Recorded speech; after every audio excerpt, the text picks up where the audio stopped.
जय श्री राम मित्रों, आप सभी को मेरा हृदय से जय श्री राम।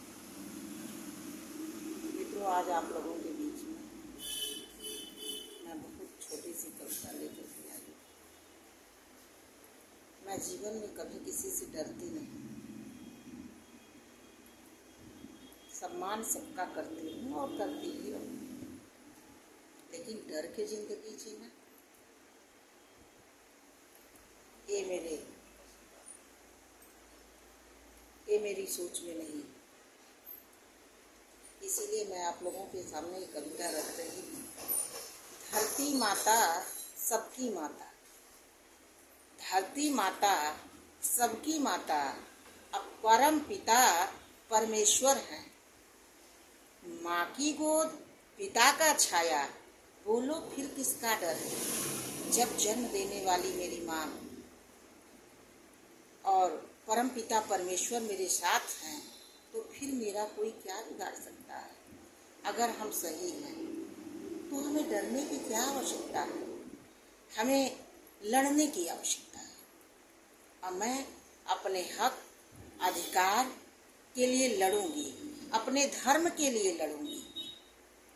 अगर लड़ते लड़ते मुझे शहीद भी होना पड़े तो उससे मुझे गुरेज नहीं है।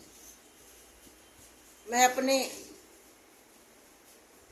शरीर के एक एक कतरे को बहा दूंगी माँ भारती के लिए। अगर माँ भारती सुरक्षित हैं तभी हम सुरक्षित हैं मित्रों। इसीलिए हम बिना डरे जीवन में आगे बढ़ें और हमेशा मेरा कदम आगे ही बढ़ता रहे।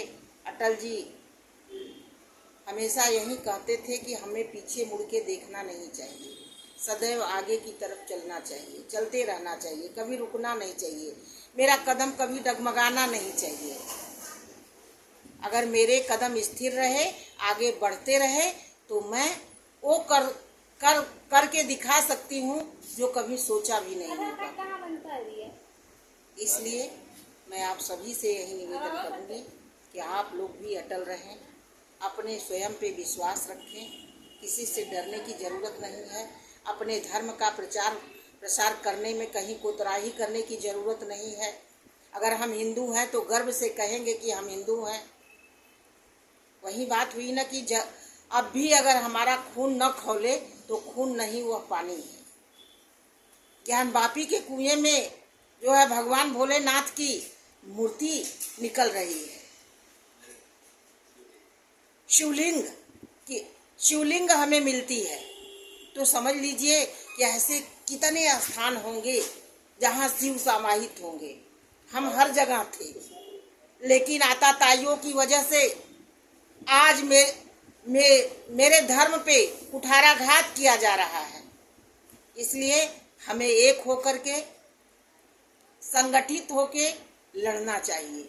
चींटी भी अपने दाना को उठाने के लिए संगठित होती है, तब जाकर के वो दाना को उठाती है। यूं ही नहीं मिलती किसी राही को मंजिल, यूं ही नहीं मिलती किसी राही को मंजिल।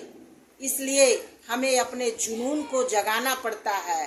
पूछा चिड़ियों से कैसे बना तेरा आशियाना, पूछा चिड़ियों से कैसे बना तेरा आशियाना। बोली चिड़िया भरनी पड़ती है बार बार उड़ान हमें, भरनी पड़ती है बार बार उड़ान हमें, और तिनका तिनका उठाना पड़ता है, तब जाकर के मेरा आशियाना तैयार होता है मित्रों। इसलिए हमें चिड़िया की तरह अपने आशियाना को, अपने धर्म को बचाने के लिए संगठित होने की आवश्यकता है। हम संगठित रहेंगे तो मेरे सामने कोई खड़ा नहीं हो पाएगा मित्रों। बस यही कहना चाहती हूँ। जय श्री राम मित्रों, आप सभी को मेरा पुनः नमस्कार।